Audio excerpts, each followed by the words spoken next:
Bien, hola, buenas noches, ¿cómo estás? Yo soy Antonio Panchi y hoy estoy con la maestra Estefanía Licea para seguir hablando dentro del diplomado en pensamiento sobre pensamiento crítico y particularmente en el módulo de feminismo. Maestra Estefanía, ¿cómo está hoy? Buenas noches. Hola, muy buenas noches a todos. Increíblemente emocionada, me encantan los domingos de Ateneo, entonces vamos con todo. Fíjate, es el domingo de Ateneo a las 10 de la noche, prácticamente le estamos compitiendo a los programas de alta gama de televisión abierta. Bueno, tal vez no, pero en realidad sí es como nuestro horario, digamos, estelar. ¿Por qué demonios no? Y pues mira, hoy, maestra Estefanía, ¿de qué es lo que vamos a platicar? De manera muy breve. Claro que sí, de manera muy breve vamos a estar hablando de la dicotomía sexo-género y cómo se da la perspectiva de género, ¿no? Para tratar de entender un poco cuáles son los postulados feministas respecto a este tema. Además, creo que vienen unas autoras interesantes como Simone de Beauvoir y Judith Butler, Así ¿cierto? es. Bueno, va a estar súper interesante. Como tú sabes, del otro lado nos ayudas muchísimo si empiezas a compartir, si nos ayudas a comentar. Y para eso siempre damos como un breve espacio en lo que te alistas, vas por tu café, no sé, tal vez una copa de vino en domingo en la noche, ¿por qué demonios no? Y pues bueno, vamos a empezar a compartir, así que después de 3 minutos arrancaremos nuestra sesión del día domingo. Así que vámonos.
Y bueno, ahora sí, ya estamos justamente aquí al aire.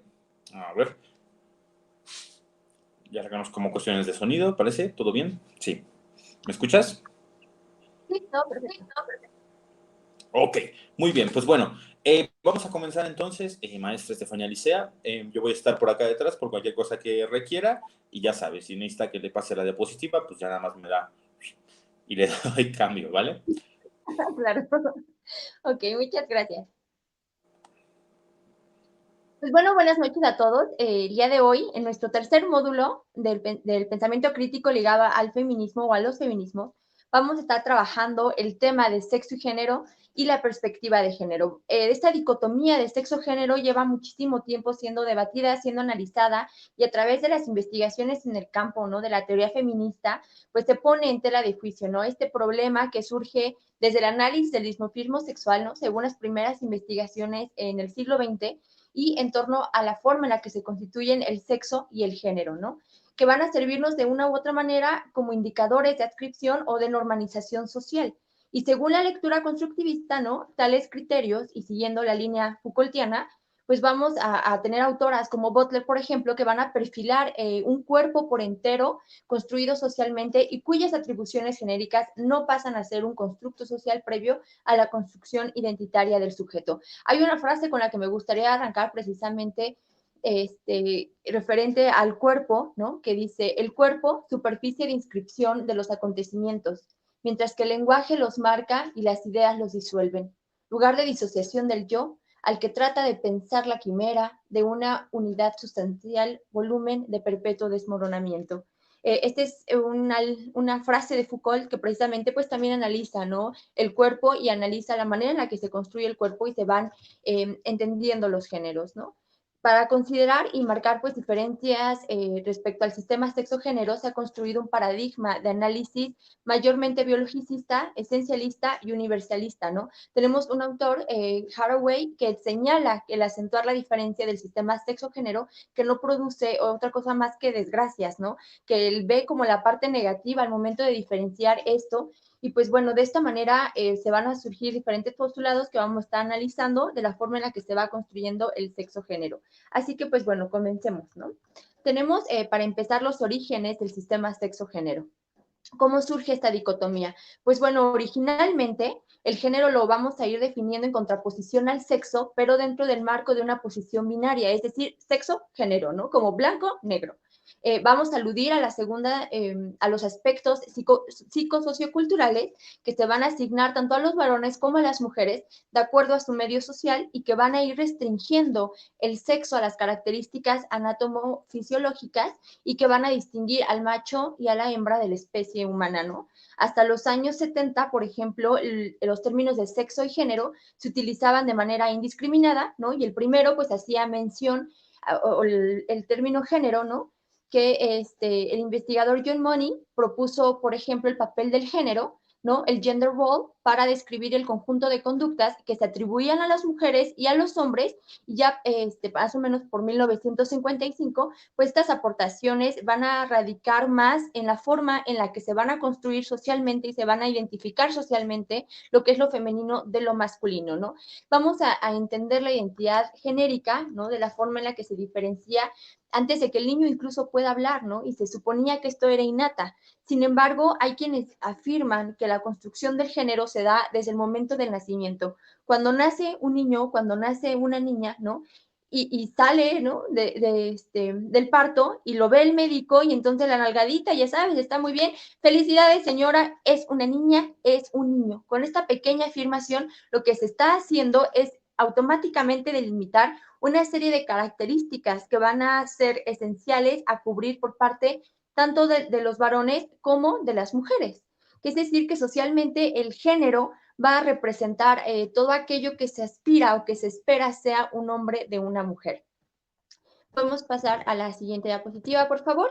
Tenemos a Oakley, otro autor, que tiene un texto llamado Sex, Gender and Society, que se publicó por el año de 1962 y que va a buscar atribuir al sexo estas diferencias fisiológicas entre hombres y mujeres, y sin embargo el género va a representar todas las pautas de comportamiento que les decía se van a establecer, ¿no? De manera cultural sobre lo que se espera sea un hombre o lo que se supone se espera sea una mujer, ¿no?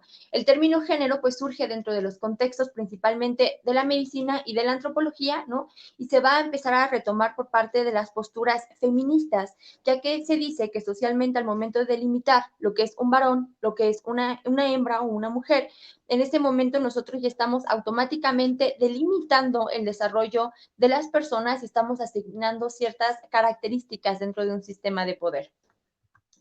En el sistema sexo-género, ¿no? Vamos a hablar, podemos pasar a la siguiente diapositiva, por favor. En el sistema sexo-género vamos a ir hablando sobre las formas en las que se van a relacionar tanto hombres como mujeres, porque aquí también es un factor muy importante. No solamente son las conductas que esperas para contigo mismo, sino las conductas que espero que tengas para con la sociedad y cómo se supone que te tienes que relacionar con el otro, es decir, con la mujer o con el hombre, ¿no? Con la persona de tu sexo opuesto. Y estas relaciones se van a producir bajo un sistema de poder que al final pues va a ir determinando, ¿no? Ciertas condiciones sociales, pero que van a fungir de manera distinta, tanto para hombres como para mujeres. Estos roles van a terminar siendo roles complementarios, sí, pero completamente opuestos. Mientras al varón se le va a asignar el espacio público, a la mujer se le asigna el espacio privado, ¿no? Mientras al varón se le educa para ser poderoso, para ser gobernador, para ser guía, para ser líder,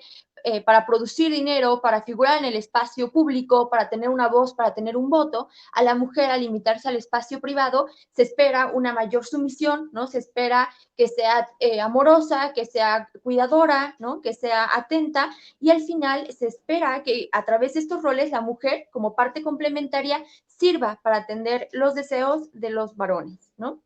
De esta misma manera, pues bueno, tenemos otro autor que se llama Gail Robin y tiene un libro que se llama The Trafficking Women, Notes of the Political Economy of Sex, se publica también por el año de 1975 y define por primera vez este sistema sexo-género, ¿no? Por primera vez queda como ya estipulada de qué manera se va a ir construyendo esta dicotomía y cómo se correlacionan entre ellos. Y al final él nos habla de que esta dicotomía sexo-género es un sistema de relaciones sociales que transforma la sexualidad biológica en productos de la actividad humana, ¿no? Y que se encuentran en las resultantes necesidades sexuales históricamente específicas. Es decir, que la parte biológica no solamente va a ser considerada como una parte biológica, como una parte natural, sino que incluso la manera en la que vivimos y en la que gozamos la sexualidad va a estar determinada o va a ser determinada por la sociedad. No es lo mismo la manera en la que se educa a los varones para vivir su sexualidad que la forma en la que se educa a las mujeres para vivirla. Entonces, todas estas relaciones genéricas, todas estas relaciones sexuales también van determinadas por la parte cultural más que por la parte de la naturaleza. Dentro de este sistema dualista, pues bueno, vamos a representar también otro dualismo con el que se complementa, con el que se conecta, que es el dualismo de naturaleza y de cultura. Es decir, que el sexo se va a relacionar con la biología, no va a representar como esta parte naturalista, ¿no? De las hormonas, los genes, el sistema nervioso, la morfología, todos los desarrollos, todo el desarrollo sexual, la configuración del cuerpo, etcétera, etcétera, ¿no? Mientras que el género se relaciona directamente con la cultura, con la psicología y con la sociología principalmente. La forma en la que el ser humano se va desarrollando en cuanto a su psique y se va desarrollando dentro de un entorno social. De esta manera, pues lo que vamos a hacer es configurar al género como algo socialmente construido, mientras que el sexo va a representar la parte biológica, la parte que ya está determinada por la naturaleza. De igual manera, en este dicotómico de naturaleza y de cultura, pues vamos a analizar, y hubieron autores que se permitieron estudiar como esta parte cuando analizaban la forma en la que se configuraban estas relaciones de poder. Entonces, cuando se hacen este tipo de estudios, ¿no? Se analiza si es acaso la parte biológica la que nos lleva a configurar la figura femenina como una figura inferior, ¿no? Y se dan cuenta, pues, que realmente no hay nada biológico que nos lleve a diferenciarnos o a ser menos que las figuras masculinas. Entonces, se hacen análisis dentro de la parte social y se llega a la conclusión de que al momento de configurar los géneros, la mujer de una u otra manera va a estar mayormente conectada o mayormente identificada con la parte de la naturaleza.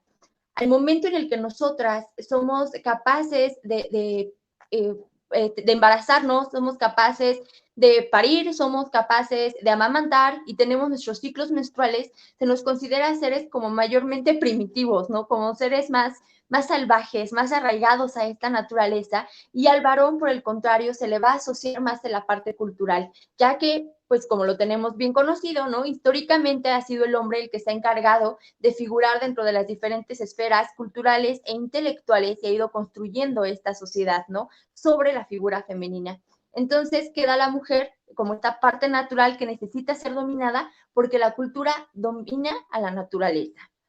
Entonces, a partir de ahí, pues bueno, se empiezan a establecer estas relaciones de poder y el paradigma de sexo-género, pues lo vamos a ubicar en el desarrollo de los diferentes feminismos. Tenemos una autora que se llama Haraway, y ella afirma, ¿no?, que el lenguaje del género en el discurso feminista estadounidense se va a posicionar dentro de la parte del sujeto sexuado, mientras que dentro de la escritura europea, ¿no?, nos va a hablar más de la diferencia sexual. Y entonces aquí van a empezar a nacer dos vertientes, la vertiente del feminismo radical y las vertientes del feminismo de la igualdad y de la diferencia, ¿no?, donde se empiezan a analizar hasta qué punto los hombres y las mujeres son iguales y desde qué manera pueden rescatarse, ¿no?, o buscan rescatarse estas igualdades o estas diferencias y empezar a analizar cuáles son aquellos elementos que se encuentran arraigados dentro de nuestra cultura y que nos van a llevar a esta situación desigual, ¿no?, entre hombres y entre mujeres. El análisis respecto al género también tuvo un auge fuertísimo, fuertísimo, cuando se publica el segundo sexo de Simone de Beauvoir, ¿no? Entonces ya hemos hablado a lo mejor en otras presentaciones de Simone de Beauvoir, pero ya fue un parteaguas, su trabajo fue un análisis realmente profundo. ¿Por qué? Pues porque no solamente analizó la parte feminista, ¿no? No solamente habló de postulados feministas, sino que lo que hizo fue un trabajo exhaustivo, donde analizó la parte social, la parte psicológica, comentaba autores como Sigmund Freud, ¿no? Y todo su desarrollo psicosexual y todas aquellas otras teorías que de una u otra manera buscaban remarcar las diferencias entre los hombres y las mujeres. Y ella, con el segundo sexo, nos habla precisamente de que la construcción de lo que se supone debe ser una mujer no es una parte natural, no es una parte biológica, no es algo que no pueda ser modificado, sino que la forma en la que nosotros vemos al núcleo femenino, vemos a las mujeres, pues es por parte de una construcción netamente social. Tenemos pues su frase más conocida, no se nace mujer, se llega a hacerlo, y en donde nos busca definir precisamente esto, ¿no? Que aquello que nosotros esperamos que sea una mujer normal no es nada más que un constructo social que nos delimita. Y entonces hombres y mujeres van a ser resultado de esta construcción social, no de una construcción biológica. Lo que ella postula es que las mujeres no son menos inteligentes, no están diseñadas para los cuidados, no tienen como objetivo final en la vida el tener hijos, ¿no?, el procrear nada más, o el formar una familia y quedarse relegadas dentro de lo privado, sino que todo esto ha sido una construcción social y por tanto se han vuelto como mandatos que las mujeres deben seguir, pero porque la sociedad se los impone, no porque sea parte de su naturaleza, no es porque exista tal cosa como se dice del instinto maternal, ¿no? Entonces, con todos estos diálogos y debates que se han surgido en torno al aborto, nos arrojan precisamente esto, ¿no? No es que la mujer nazca con un instinto sexual, un instinto maternal, ¿no? Que en el momento en el que sepas que estás embarazada, ya, en ese momento te vuelves la mejor madre del mundo, ¿no? Y de ahí en adelante, toda tu vida y todas tus conductas van a ser dirigidas precisamente para procurar a ese bebé, para proveer a ese bebé. Entonces, no es así, no es que sea algo natural, es que es algo socialmente impuesto. Entonces, te obligan a creer de una u otra manera, ¿no? Se interioriza en tu psique que tienes que ser una buena madre, ¿no? Que toda tu vida, que todo lo que puedes aspirar, todo lo que puedes ser, está dirigido a eso, ¿no? Y que el momento en el que lo hagas, habrás alcanzado la realización máxima de ser mujer, te habrás convertido en una verdadera mujer, como si todo lo otro que haces, todo lo otro que te compone no te hiciera una verdadera mujer, ¿no? De igual manera, al hombre, estamos, en el menos, por ejemplo, en nuestra sociedad mexicana, estamos acostumbrados y parecerá chiste ya, ¿no? Que si se salió por los cigarros y nunca regresó, ¿Por qué? Pues porque se diseña al hombre de esa manera, ¿no? Es una persona menormente comprometida con lo emocional, porque si los hombres se comprometen con lo emocional, entonces son seres débiles, ¿no? Son seres afeminados, ¿no? Si muestran sus emociones, si las expresan, si son sensibles, toda esta parte está como fuera del contexto de lo masculino, ¿no? De lo socialmente aceptado como masculino. También por ello surgen todos estos nuevos movimientos respecto a las nuevas masculinidades que buscan reincorporar o reencontrar al hombre con su propia esencia, ¿no? Y romper aquellos patrones nocivos que al final llevan a la configuración de lo que es la figura del macho, ¿no? De igual manera, tenemos otra gran autora que es Judith Butler, y ella, dentro de sus diferentes libros, dentro de sus diferentes postulados, pues va a impugnar la categoría del género, ¿no? Y deshace su radical separación respecto al sexo. Ella argumenta, ¿no? Que el dismorfismo sexual, porque les decía que a través de los análisis médicos, donde se trataba de explicar por qué había varones o por qué había mujeres con ciertas características fisiológicas mayormente parecidas, ¿no? Al otro género, ¿no? Entonces, ella argumenta precisamente desde esta postura, el dismorfismo sexual de la especie ha sido tomado como un criterio de diferenciación y de forma culturalmente establecida. Es decir, que, como lo mencionábamos hace unos momentos, la sexualidad, incluso el desarrollo del sexo y la configuración del cuerpo se hacen desde una perspectiva netamente cultural, ¿no? Netamente social, toda su resignificación. De igual manera, Judith Butler nos habla de que el cuerpo y el género son en sí mismos toda una performance. La manera en la que nosotros hablamos, la manera en la que nosotros nos movemos, nos vestimos, nos configuramos, es una performance para la lectura del otro, para que el otro pueda interpretar al momento de vernos qué es lo que somos, ¿no? Lo podemos ver en la calle y también hay chistes y memes y mil cosas, ¿no? Que dicen, bueno, es que eso qué es, ¿no? Hombre, mujer o quimera. Y buscan de una u otra manera, a primera vista, tratar de encasillarte y tratar de definirte dentro de un género conocido, dentro de lo masculino o dentro de lo femenino. Y siguen marcando estos binomios separatistas, ¿no? Entonces Butler nos dice que no, que al final la forma en la que nosotros nos construimos, la forma en la que nosotros nos constituimos, está dado por la cultura y se vuelve todo un performance, todo un acto con tal de representar eso que socialmente se nos enseña y para que a los ojos de los otros podamos ser leídos como un texto, interpretados como un texto dentro de las normas y de los paradigmas socialmente dados, ¿no?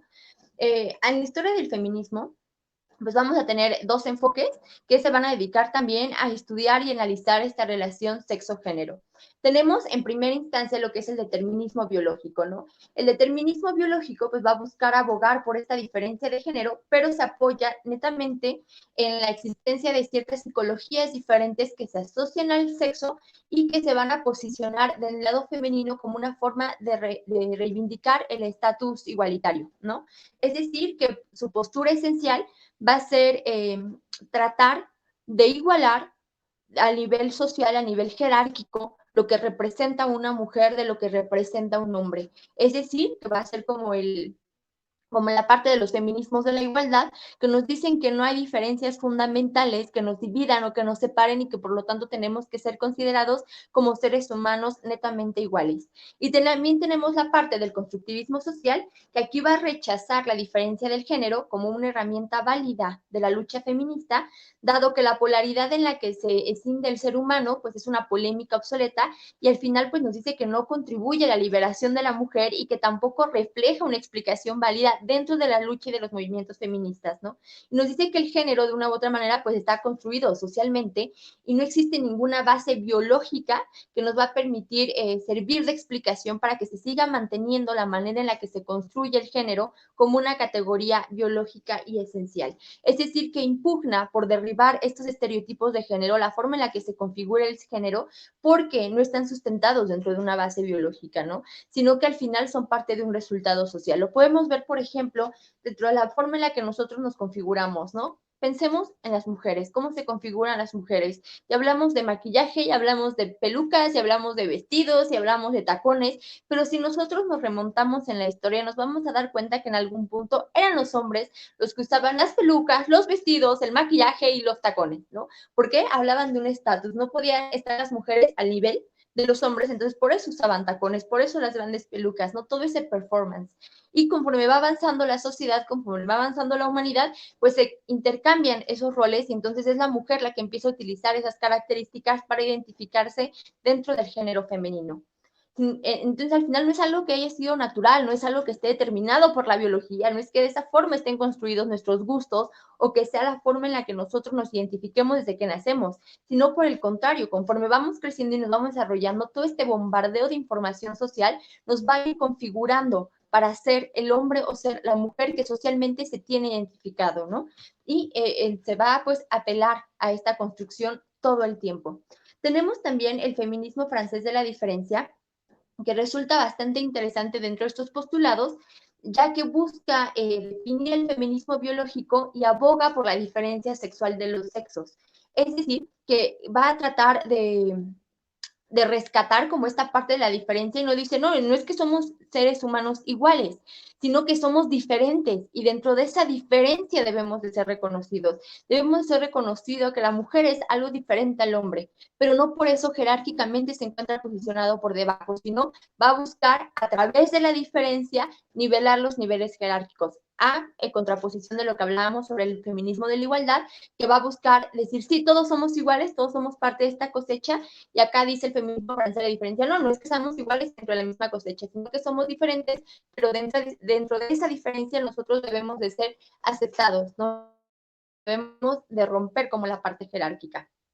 El feminismo francés de la diferencia pues surge en la segunda mitad del siglo 70, de los años 70 y en cuanto al feminismo radical pues hace lo propio, ¿no? Que en Norteamérica surgen como al mismo tiempo y es como esta contraposición. Mientras el feminismo radical está surgiendo en los Estados Unidos, en Francia pues empieza a despuntar lo que es el feminismo de la diferencia, ¿no?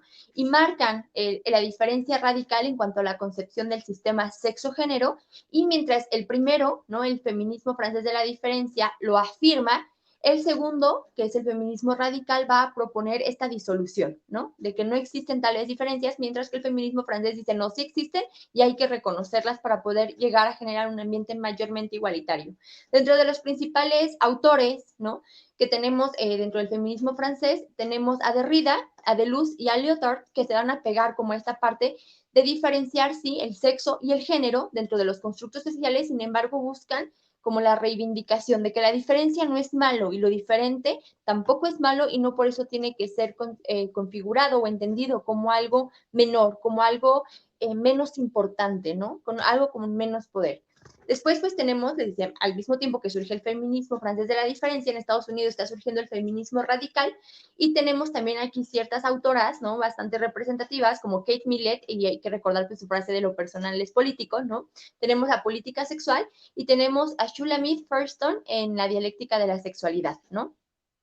Estas posturas y estas investigaciones sobre el género pues van a tratar de ver o entender al género dentro de una categoría de estudios sobre las mujeres, ¿no? Igual aparece entre los 60 y 70 y van a buscar en Nueva York principalmente construir, ¿no? Su propio manifiesto fundacional en torno al New York Radical Women, al movimiento radical de las mujeres en Nueva York, que surge más o menos en el año de 1967, y buscan a través de la generación y promoción de grupos de autoconciencia, ¿no? Despertar la parte de identificación de la opresión de las mujeres, ¿no?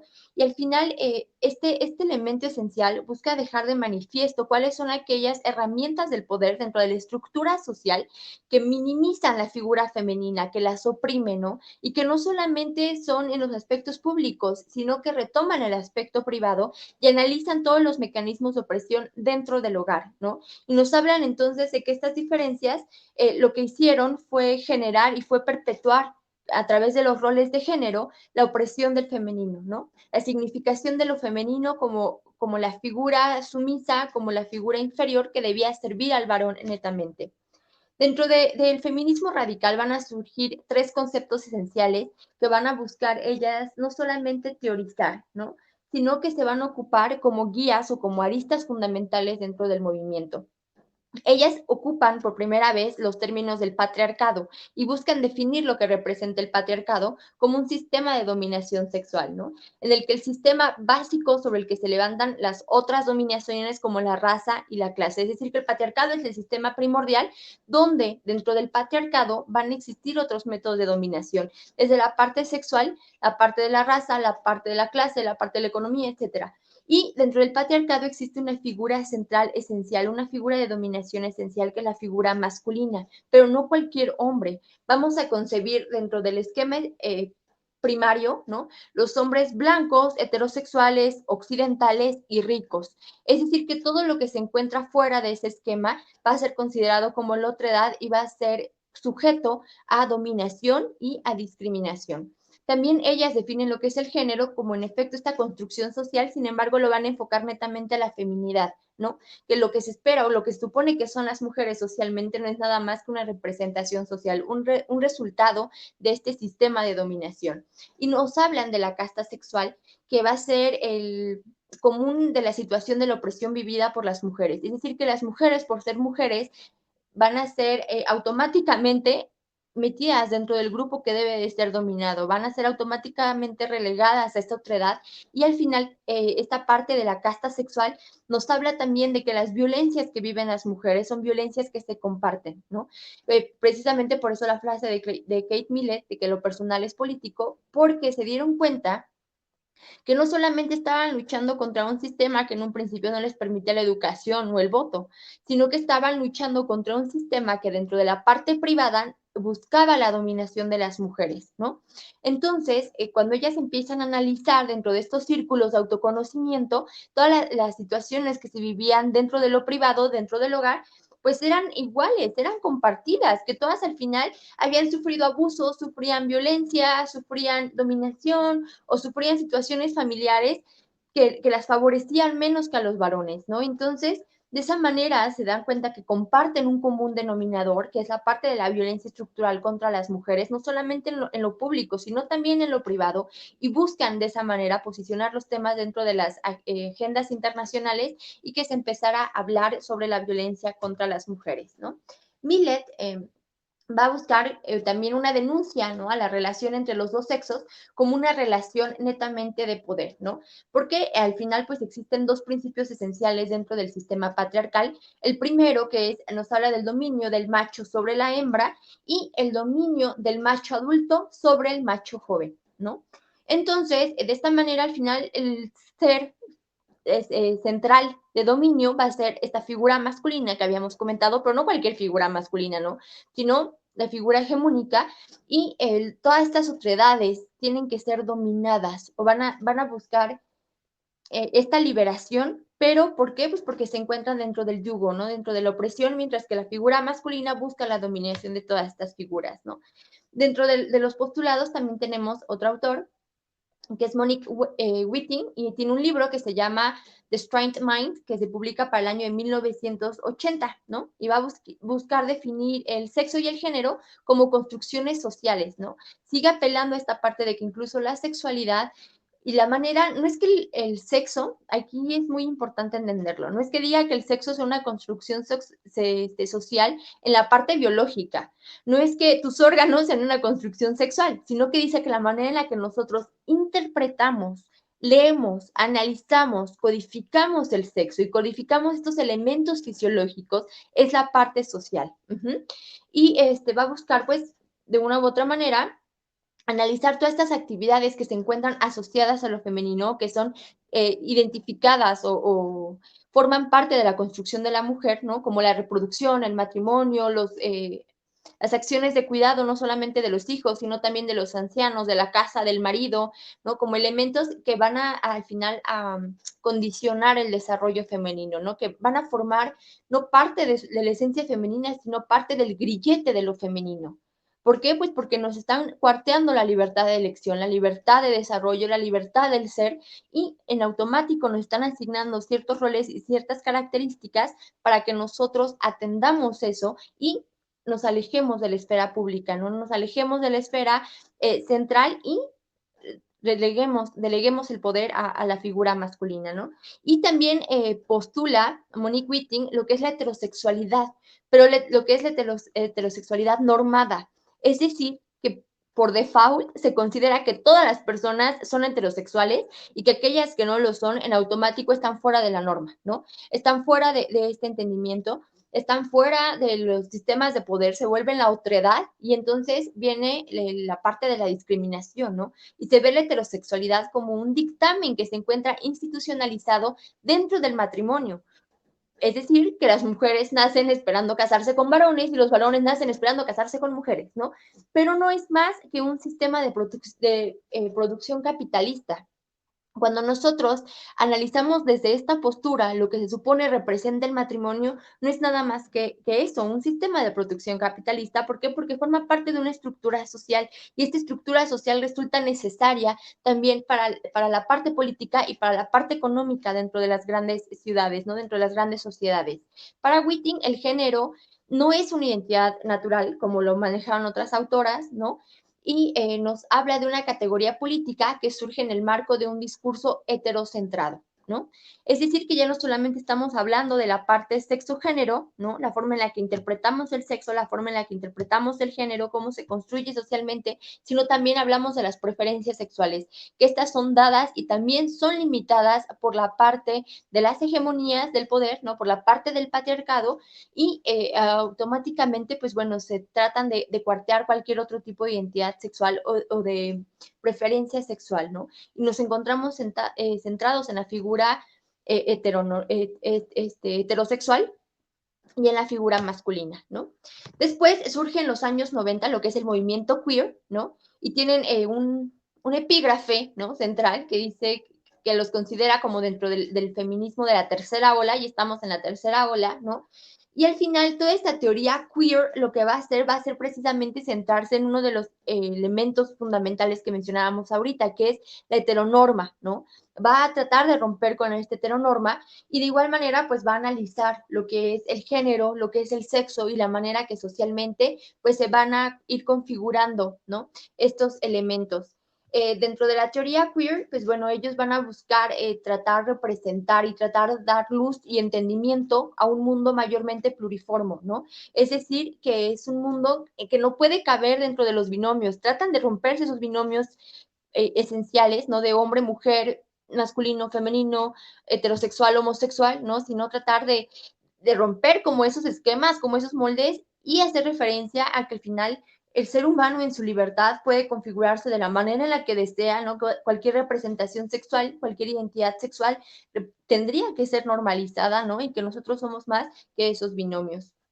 Dentro del movimiento queer, pues precisamente Judith Butler, ella va a afirmar que el discurso de la identidad genérica no es más que una ficción reguladora sin bases biológicas, ¿no? Es decir, todo es parte de una estructura social y que nos resulta, o que le resulta más bien muy útil a la figura masculina, ¿no? Que es la figura masculina de la dominación, porque a través de la generación de estos binomios y de estas estructuras culturales, pues lo único que busca es garantizar su posicionamiento dentro del poder, ¿no? Igual Butler pues apuesta a que el género es una construcción social y por lo tanto tiene que resultarnos ya irrelevante marcar estas diferencias sexuales, ¿no? Para la generación de políticas y la interpretación de políticas. Al contrario, ¿no? Ella va a buscar afirmar la búsqueda de identidades sexuales binarias, pero no hace sino que reforzar esta discriminación sexual, ¿no? El momento en el que nosotros seguimos entendiendo o configurando el género y configurando el sexo dentro de los binomios, lo que hacemos o hacia lo que apelamos, lo que generamos es mayor discriminación para todas aquellas personas que forman parte de la otredad y que no se encuentran dentro de las estructuras sociales determinadas, ¿no? Y de igual forma, pues en el momento en el que nosotros seguimos apelando al sexo, como, al género, como un elemento natural, pues lo que vamos a hacer es perpetuar estos roles, ¿no? Asociados al género, asociados al sexo, que van a delimitar a las personas y que van a discriminar a las personas, ¿no? Que van a tratar de seguir marcando lo que es la diferencia, pero como algo jerárquico, ¿no? No reconoce la parte social, no reconoce que al ser social puede ser modificado o debe ser modificado, debe de ser transformado, y es lo que se busca apelar a través de la perspectiva de género. Cuando nosotros hablamos de perspectiva de género, híjoles, podría resultar un tema hasta cierto punto muy trillado, ¿no? ¿Por qué? Porque en el momento en el que se institucionaliza, si nosotros lo analizamos ahorita en cualquier lado buscan hablar e incluir el tema de la perspectiva de género, pero sin conocer una teoría, ¿no? Sin conocer realmente lo que es el género. Y cuando hablamos de perspectiva de género, creemos que automáticamente estamos hablando de perspectiva de las mujeres, como si perspectiva de género fuera sinónimo de mujer, ¿no? Entonces, esto es completamente incorrecto. ¿Por qué? Porque aquí va a buscar reconocer esta diversidad de los géneros, va a buscar entenderla y también la manera en la que se generan estas relaciones y cómo se constituyen estas figuras masculinas y femeninas, ¿no? Y estas relaciones de poder entre ellos. La perspectiva de género pues está basada, perdón, en la teoría del género, ¿no? Que es todo lo que estábamos comentando anteriormente, y se va a volver un detractor esencial del sistema patriarcal. Es decir, que va a buscar romper esos binomios y esos roles que de una u otra manera pues nos han ido delimitando durante todo este tiempo, ¿no? Y de igual forma, pues va a invalidar por completo la concepción binaria. Nos dice que no solamente existe lo masculino y lo femenino, no solamente es hombre o mujer, sino que existen otras gamas, otras identidades, otras representaciones que deben de ser normalizadas, ¿no? Y que deben de ser sacadas de este esquema, ¿no? De lo normal, ¿no? Este esquema de la otredad también, porque al final funge como una parte detractora. La perspectiva de género, pues también, les decía, pues ha sido como una víctima de esta burocratización, porque las personas tratan de incluirlo dentro de todos los programas, ¿no? Sin entender lo que realmente representa la perspectiva de género y qué es lo que se está persiguiendo, ¿no? Y entonces tenemos ya que transformar eso, porque si no, de lo contrario, lejos de avanzar, pues estamos retrocediendo, ¿no? Dentro de la inclusión de este tipo de temas y teorías dentro de las partes institucionales. La perspectiva de género va de lo macro a lo micro, es decir, que lo analizamos de la parte social, pero buscamos llevarlo hacia cada hogar, hacia cada mujer, hacia cada hombre, hacia cada persona, ¿no? ¿Para qué? Pues para que todos podamos formar parte no solamente de este movimiento, sino de la toma de conciencias y que a través de eso rompamos con los géneros y las estructuras tradicionales, ¿no? Y va a buscar derrocar los mitos patriarcales. ¿Cuáles son estos mitos patriarcales? No sé si se los he comentado en alguna otra clase, pero estos mitos patriarcales son todos aquellos en los que supone se sustenta la figura masculina del poder, ¿no? Como la parte religiosa, donde Eva, pues no es nada más que una costilla, ¿no? La parte de la religión, la parte incluso de la economía, o aquellos postulados dentro de las ciencias que decían que la mujer sí era un ser inferior, ¿no? Dentro de las ciencias, cualquier ciencia, o sea, la medicina lo llegó a decir, la biología, la antropología, la psicología, etcétera, etcétera. Entonces busca derribar todos estos mitos que son netamente androcéntricos, ¿no? Y buscan dar una representación a lo que es lo masculino y lo femenino y a esta gran diversidad.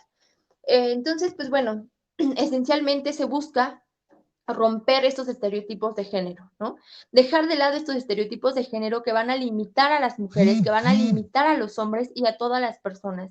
Aprender que la identidad sexual es algo muchísimo más grande, ¿no? Que no podemos únicamente encasillarnos en esas figuras que están socialmente determinadas por ciertas estructuras del poder, pero que no nos representan, ¿no? Entender que tanto hombres como mujeres debemos de caber en un espacio donde no existan las jerarquías, donde se deje de considerar a la figura masculina como la figura dominante y la figura femenina deje de ser delimitada y deje de ser identificada con adjetivos que lejos de fortalecerla, la quebrantan, ¿no? Entonces, cuando nosotros reconocemos que sí, a lo mejor ustedes podrán estar más a favor de los feminismos de la diferencia, otros en los feminismos de la igualdad, pero al final el objetivo es el mismo, es romper estas estructuras, ¿no? Y si nosotros buscamos como ensalzar, ¿no? O remarcar lo que es las estructuras de género, ¿no? Las diferencias de los sexos, o si buscamos, pues que romperlas, ¿no? Hacerlas a un lado y decir, bueno, no existen tales cosas, todos somos iguales, no importa, lo que se busca es lo mismo, romper la jerarquía y lograr un posicionamiento, una equidad dentro de los géneros, ¿no? Y una libertad tanto para hombres como para mujeres, porque hay que recordarlo, el patriarcado no solamente está en contra, ¿no? La figura femenina no solamente delimita la figura femenina, sino que también ha coarteado las libertades de los varones y su desarrollo.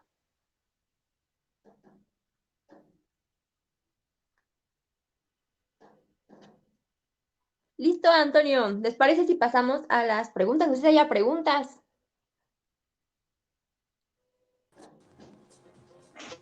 A ver, ya estoy acá. Mira, en lo que pasan las preguntas, un cortecito.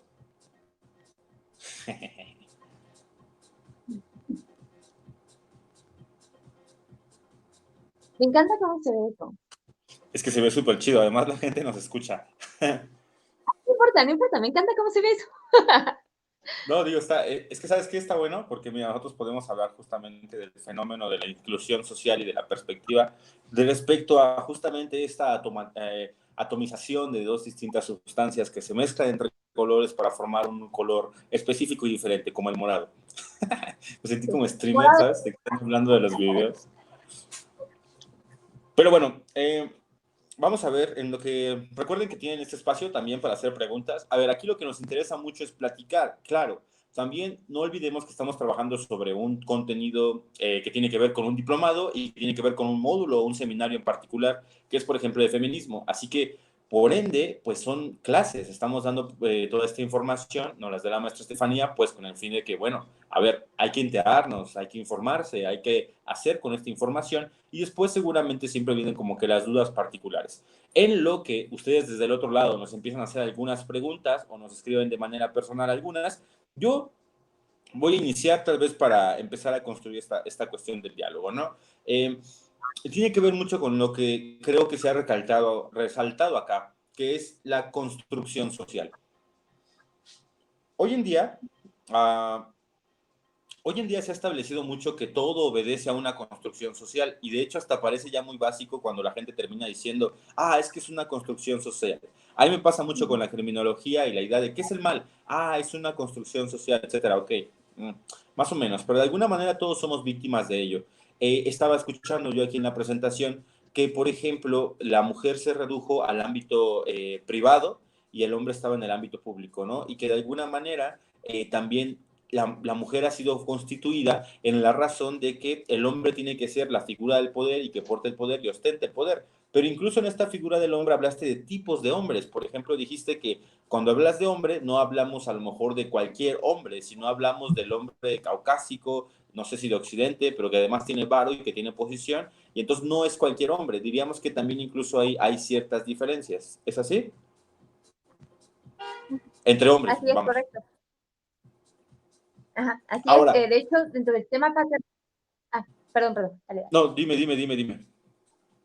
Bueno, que dentro del sistema patriarcal, en efecto, se considera la figura de este varón blanco, heterosexual, poderoso, rico, etcétera, ¿no? Como la figura dominante, y por eso también se fundaron y se sustituyeron mucho tiempo los sistemas de esclavitud, ¿no? ¿Por qué? Pues porque el hombre negro, por ejemplo, la raza afroamericana, era visto como una raza inferior, una raza que tenía que estar al servicio. Entonces, no es que cualquier hombre pueda acceder al poder, solamente determinados hombres.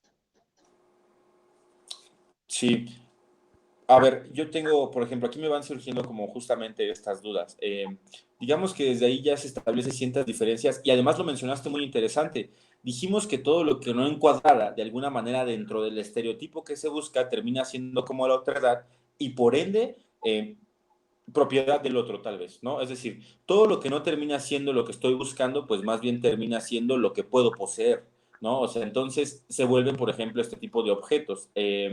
Y entonces son objetos incluso por conocer y por dominar. ¿Es así? Así es correcto. Todo lo que Ahora, pasa por parte de la otra edad está destinado a ser discriminado, ¿no? Entonces, y se vuelve un objeto de dominio para la figura central o la figura del poder. ok. Entonces vamos acá siguiendo bien la charla. La cuestión es la siguiente. Por ejemplo, en algún momento hablábamos, por ejemplo, de este patriarcado y que de alguna manera es un sistema que ha permitido ponderar la figura del hombre, o del hombre, como quien debe ostentar este poder y dirigir y dominar, etcétera.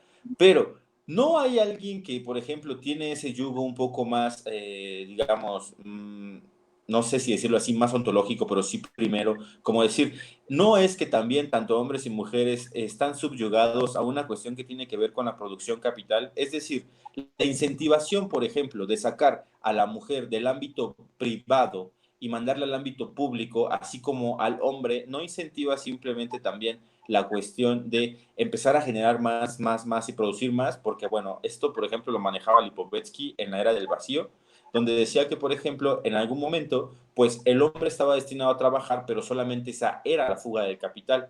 En otro momento, pues ahora la mujer ya está libre en ese aspecto y también el hombre, y entonces ambos pueden trabajar y entonces de alguna manera ambos generan una fuga del capital. Es decir, no estaríamos ambos sexos subyugados a esta especie de matriz capitalista de algún modo también.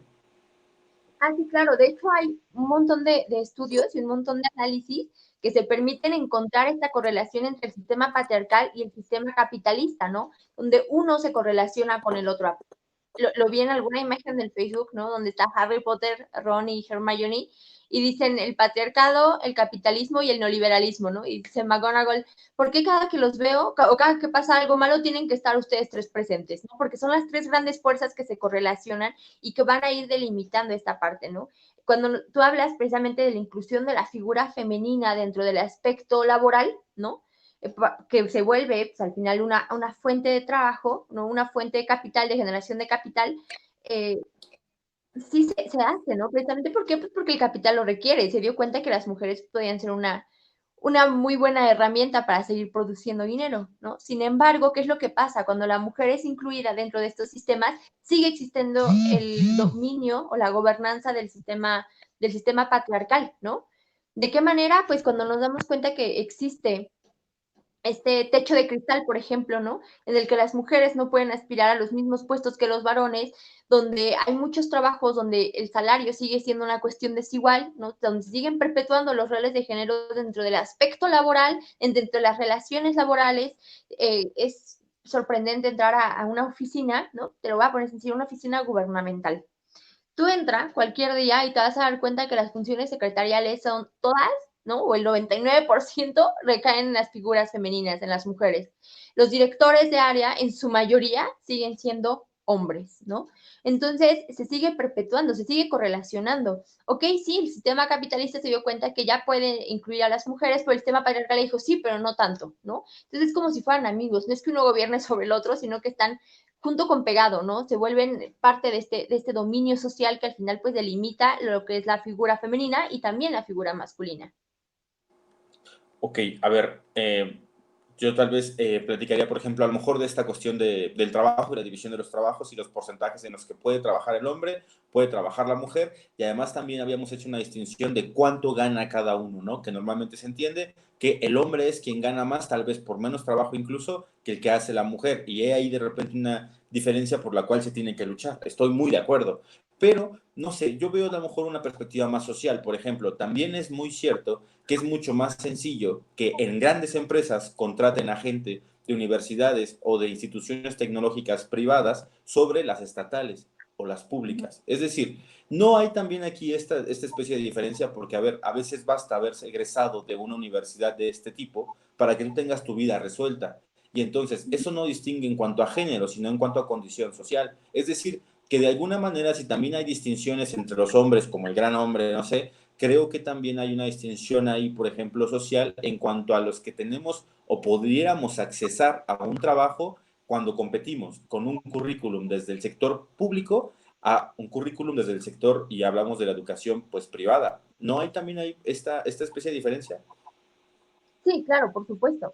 Lo que sería interesante sería analizar, no conozco estudio, decirlo, pero analizar si cuando se compite por un trabajo, ¿no? Y se presenta una mujer de una institución privada y un hombre de una institución pública, bajo las mismas características, quien pudiera tener mayormente acceso a este sistema, a este trabajo, ¿no?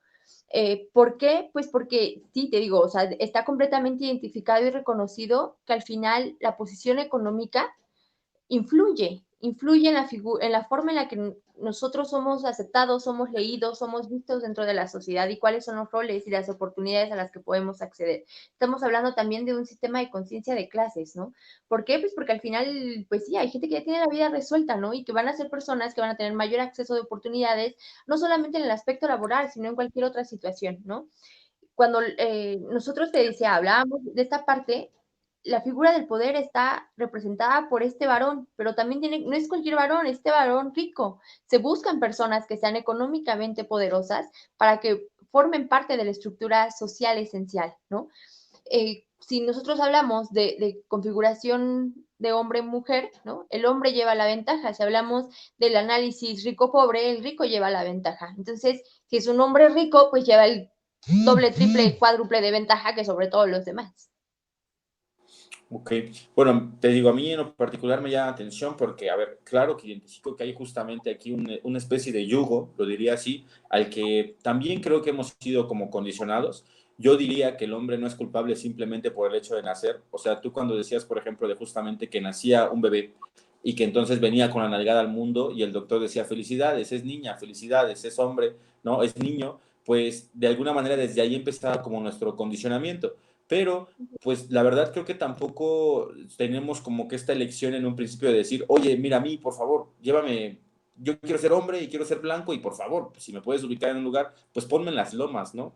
Para decir, bueno, tampoco tengo esa decisión. Entonces, también me parece aquí que hay una cuestión un tanto, no sé si decirlo así, como humano, como un talante un poco empático de decir, bueno, pero también es cierto que el hombre no decide ser así. Es decir, de la misma manera en que la mujer de repente se constituye y se le generan estereotipos para formarse o proceder de cierta manera, también lo son en el hombre, ¿no? Y entonces, como tú lo dijiste muy bien, si un hombre no cuadra en esos, digamos, estereotipos de comportamiento, pues va a ser tachado. Puede ser que como homosexual, como gay, como etcétera, o sea, con todo lo que no tenga que ser un hombre. Es decir, en pocas palabras, como un subnormal, le llegan a decir, ¿no? Porque no es el hombre que debe cubrir con los estereotipos. Entonces, también aquí hay un dejo de decir, bueno, pues al final también el hombre no decide qué es el hombre, ni cómo nace, ¿no? O sea, o dónde nace.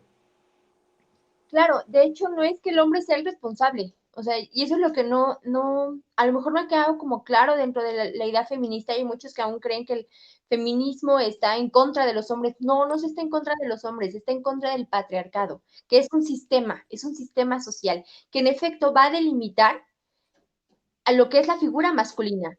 Es este sistema el que educa a las figuras masculinas. No es que el hombre por nacer ya sea responsable de todos los problemas del mundo, no, sino que dentro de este sistema, en la forma en la que se le va educando y toda la información que se le va dando, este hombre se va a ir formando. Tú lo dijiste, si no es discriminado, si no es visto como parte de la otredad, ¿no? Entonces puede ser gay o puede ser ay, no sé, cualquier adjetivo que la gente usa para discriminar, ¿no? Uh -huh, uh Entonces, -huh.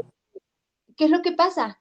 Por eso se invitan, y lo mencionamos hace un momento, a la onda de las nuevas masculinidades, que buscan romper este sistema patriarcal dentro de los hombres, ¿no? Y se busca como esta parte de reeducación de, oye, sí, tú no tenías que ser violento, tú no tenías que ser dominador, tú sí tienes derecho a expresar tus emociones, un color no te limita, ¿no? El sentarte con tu amigo a tomar un helado no vulnera tu masculinidad, ¿no? Cositas así, pero que nos llevan a replantearlos la forma y el posicionamiento que socialmente nos ha sido dado, ¿no? Lo que Claro. se busca al final es esto, es analizarnos cada uno, que sí está el sistema, ¿no? Pero ¿qué puedo hacer con ese sistema? Me educó de una manera, pero en la manera en la que yo lo hago consciente, me puedo ir deconstruyendo y puedo ir modificando conductas que no son sanas. No solamente por mi interacción con el otro, sino para conmigo mismo. Me doy cuenta que la forma en la que la sociedad me educó como varón, como hombre, como macho, ¿no? Que me ha hecho infeliz. O sea, al final me ha llevado a reproducir conductas que me han puesto en riesgo a mí, ¿no? Que han lastimado mi vida, mis emociones, mis relaciones, ¿no? Y entonces puedo transformarlas. La lucha no es contra el varón, ¿no? No se culpa al hombre por ser hombre, se culpa al sistema patriarcal por generar esos estereotipos de género que al final nos delimitan tanto a hombres como mujeres. Oye, bueno, a mí me parece, a ver, genial, ¿no? Justamente que digas esto, ¿no? O sea, a ver, hay que entender que el feminismo no está en contra del hombre, por ejemplo, está en contra de un sistema llamado, por ejemplo, patriarcado y de que haya funcionado así. ¿Por qué? Porque en ese, digamos, ejercicio se han perdido muchas voces y muchas personas valiosas, ¿sabes? Como que se ha doblegado la cuestión de la mujer o incluso ahora de otros géneros, ¿no? Me parece como que se tiene que considerar, porque a ver, tal vez no solamente los hombres podremos llegar a creer que el feminismo está en contra de los hombres, sino a mí me parece que incluso habrá mujeres que puedan llegar a creer que el feminismo está en contra de los hombres. Entonces, esto que dices tú, me parece que llega a los dos, vamos, a los dos sexos, ¿no? Y ya no hablemos de géneros. Sí, exactamente, buscamos que todo el mundo lo entienda, ¿no? Se habrán movimientos bastante radicalizados, ¿no? También hay que entender la parte del sufrimiento, empatizar un poco con aquellas mujeres que plano dicen, mátenlos a todos, ¿no? Imagínate la historia que las llevó a odiar tanto a un hombre, ¿no? Sí. Lamentablemente, con cuántos hombres toparon que les hicieron esta situación, ¿no? Pero al final, hombres y mujeres lo tenemos que entender. El sistema, el movimiento feminista no está en contra del hombre, está en contra del macho como figura social, ¿no? Y del patriarcado como sistema. Y tenemos que derribarlo. Y para derribarlo, pues sí necesitamos un trabajo conjunto. Si no, pues de qué manera vamos a salir del mismo verdadero, ¿no? Sí, bueno, yo rescataría mucho esta parte que tú comentas, justamente que para llegar a hacer un trabajo como este, creo que se tiene que hacer un trabajo en conjunto, y yo más que en conjunto diría que en comunidad, ¿no? Mira, al final, te digo, yo soy criminólogo, así que de lo que llego a leer es de asesinos seriales, y yo diría que, así como tú me dices, las mujeres pueden llegar a decir, oye, maten a esos malditos hombres, estoy muy de acuerdo, pero los asesinos seriales podrían decir, mira, por favor, mata a mis padres, ¿no? O sea, las historias de vida que tienen esos sujetos, pues llegan a ser, por ejemplo, así, y son pues muy, muy, muy, muy crudas, ¿no? Tal vez yo veo un ámbito más como sociopatológico, por eso es que de repente me cuestiono por la cuestión justamente de la comunidad, y pues es lo que me llama mucho la atención. ¿Por qué? Tú mencionaste, por ejemplo, al principio de la ponencia, a Michel Foucault, ¿no?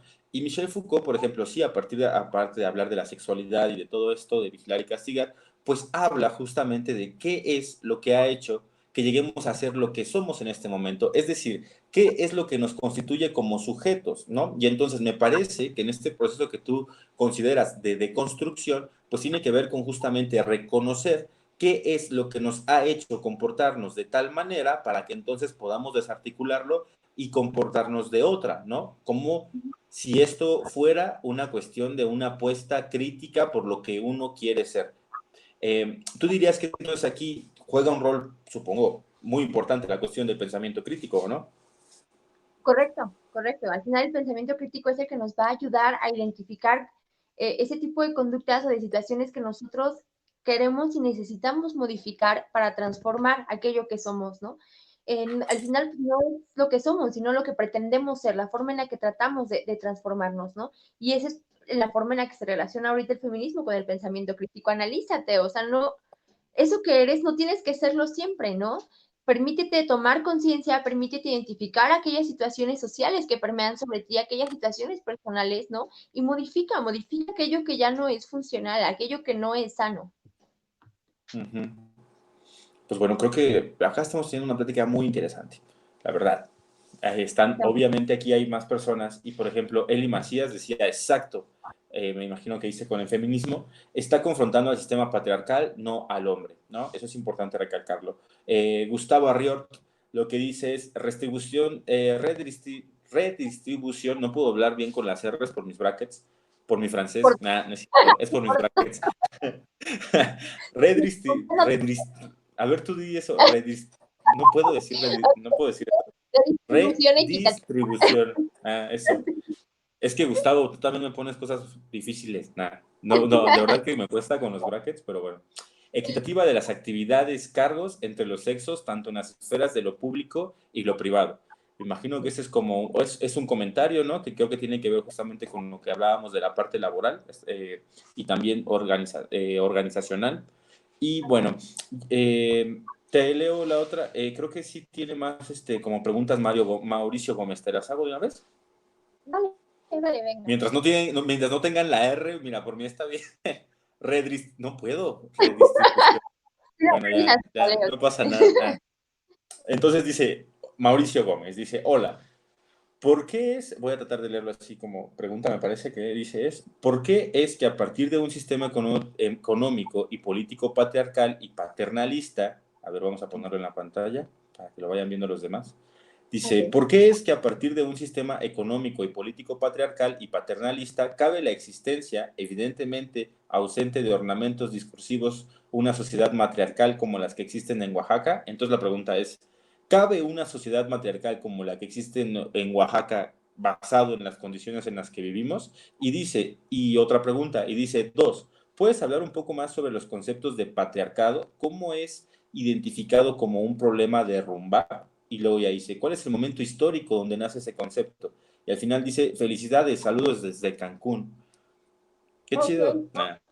Saludos hasta Cancún, un abrazo gigantesco. Ok, vamos por partes, ¿no? Porque si no, me hago bolas. Como pueden verlo, me gusta muy lo de ella. Entonces, ahí sí yo diría lo de Jack el Destripador. Vámonos por partes.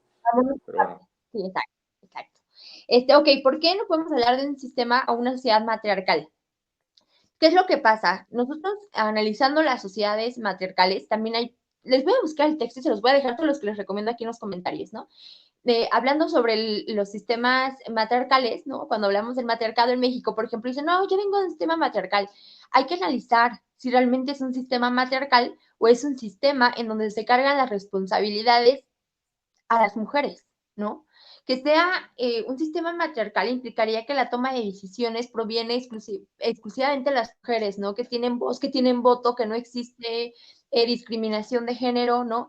Que se encuentra perfectamente distribuido el sistema de trabajo, de cuidados, etcétera, entre hombres como mujeres. Entonces, habría que analizar cuáles son estas esferas. Si no se busca un sistema matriarcal, ¿no? O un sistema patriarcal, se busca un sistema mayormente equitativo, un sistema donde no exista un dominio, una figura jerárquica, ¿no? No es que pesen más las mujeres o pesen más los hombres, sino que exista una paridad y una deconstrucción en ambos, ¿no? Que puedan alejarse de los sistemas del poder y del dominio, ¿no?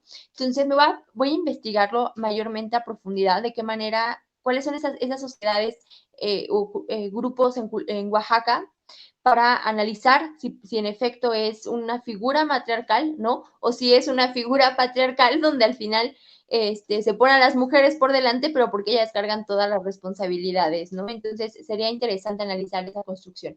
Después, un poquito sobre el concepto del patriarcado y cómo es identificado como un problema de derrumbar. Ok, el patriarcado es este sistema donde la figura de poder recae en los varones, ¿no? Surge del patriarcado, ¿no? Porque hace mucho tiempo, ¿no? La figura de dominio era el padre, ¿no? Entonces el padre era el que tenía el dominio de las tierras, el dominio del trabajo, era dueño de los hijos y de la mujer, como si fueran parte de este sistema de propiedad privada, ¿no? Él era dueño de, y él era el único que podía incluirse dentro de las tomas de decisiones, dentro de las situaciones políticas, dentro de las situaciones sociales, ¿no? Su voz y su voto era el que contaba, el de la mujer no, ¿no? Y el de los hijos pues, tampoco, él era el dueño. Entonces, por eso empieza a surgir como este sistema, el hombre como dominador y la mujer como la dominada, la mujer como la sumisa. ¿De dónde surge?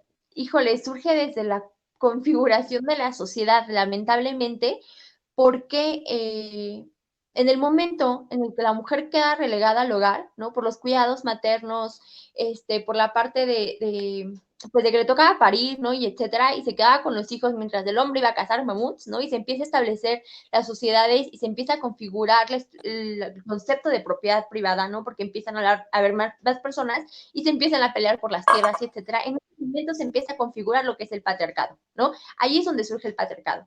Se empieza a hablar ya de patriarcado como un sistema opresor, lo comentábamos hace unos momentos, ¿no? Lo retoman las feministas por los años 60, 70, y entonces ya se vuelve como mayormente visible este concepto, ¿no? Para entender que sigue siendo el hombre la figura de dominio en la sociedad, ¿no? Y ¿cómo lo podemos identificar con un problema de derrumbar? Porque al final este sistema de dominio no es funcional ni para los hombres mismos, ¿no? No es funcional para los hombres, no es funcional para las mujeres y no aboga ni apoya a la paridad, no aboga ni apoya la equidad, ni a la igualdad, ni a nada, solamente unos pocos, esos pocos hombres blancos de los que hablábamos son los que tienen el poder y todos los demás estamos sujetos a ese dominio. Entonces, identificarlo y traerlo abajo a través del análisis, del pensamiento crítico, de la deconstrucción de actitudes personales, de la identificación de esos machismos y micromachismos que todos tenemos interiorizados, hombres y mujeres, ¿no? E irlos transformando es lo que nos va a permitir derrumbar a un sistema patriarcal, ¿no? Al momento en el que nosotros, por ejemplo, cuando tenemos la posibilidad de votar, permitimos votar por una mujer, no porque sea mujer, sino porque a lo mejor tiene el currículum para hacerlo, pero muchas veces y se han hecho estudios al respecto, cuando tienes en una boleta dos personas, un hombre y una mujer perfectamente calificados para un cargo, inconscientemente se elige al varón porque es el que tiene capacidad para la toma de decisiones y las mujeres son muy sentimentalistas. Entonces, en el momento en el que yo empiezo a ser consciente de esto, empiezo a derrocar a un sistema que nos gobierna en todas las esferas, ¿no? Tanto en las privadas como en las públicas, ¿no?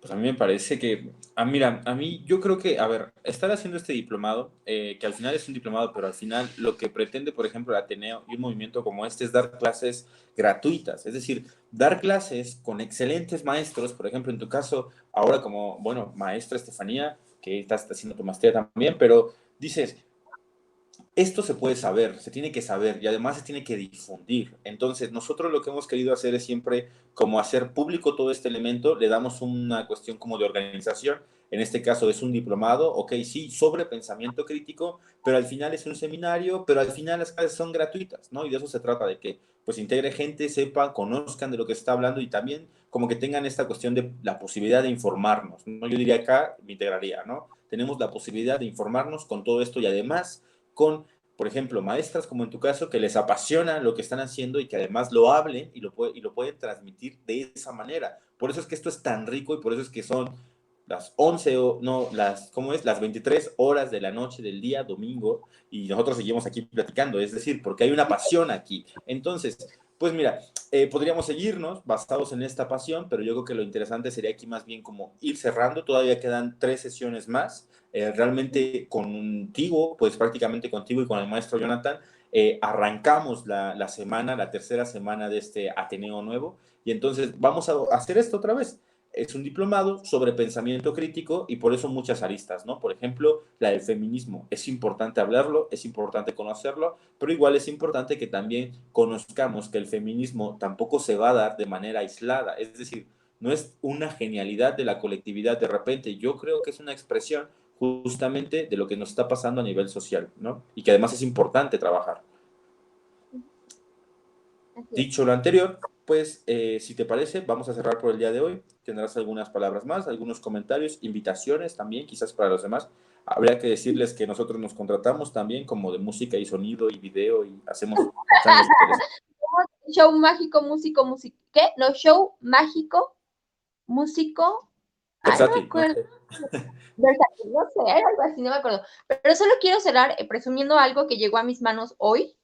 Por Entonces, favor, aquí está. ¿A dónde está mi cámara? Aquí. espérame, espérame, espérame. Sí, Te creo voy que ya a poner, estoy. espérame, espérame.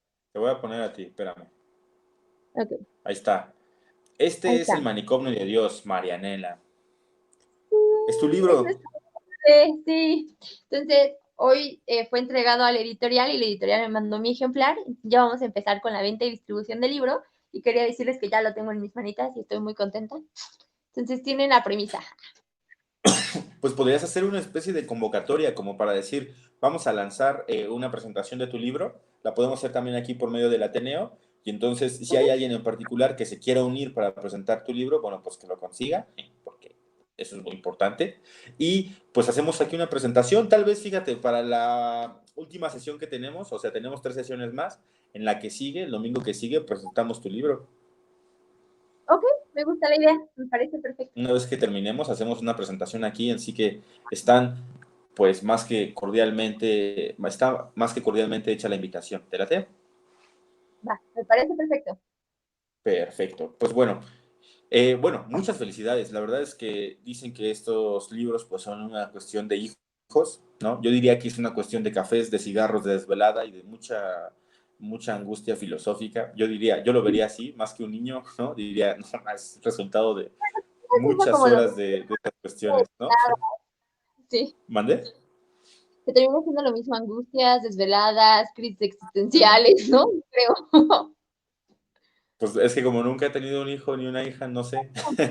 Pero lo de otro sí está terrible. Pero qué bueno, la verdad es que es una bendición cuando justamente ya lo tienes. Es realmente producto de tu trabajo, así que muchas felicidades.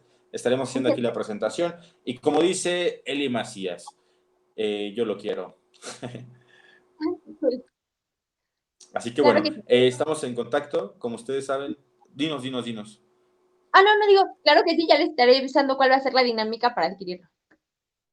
Ujú. Recuerden seguir a la maestra Estefanía en sus redes sociales, también tiene por ahí su Instagram y pues ahí también está como mostrándonos los contenidos y los libros que también está trabajando. Además también el blog de temas sobre feminismo, ¿no?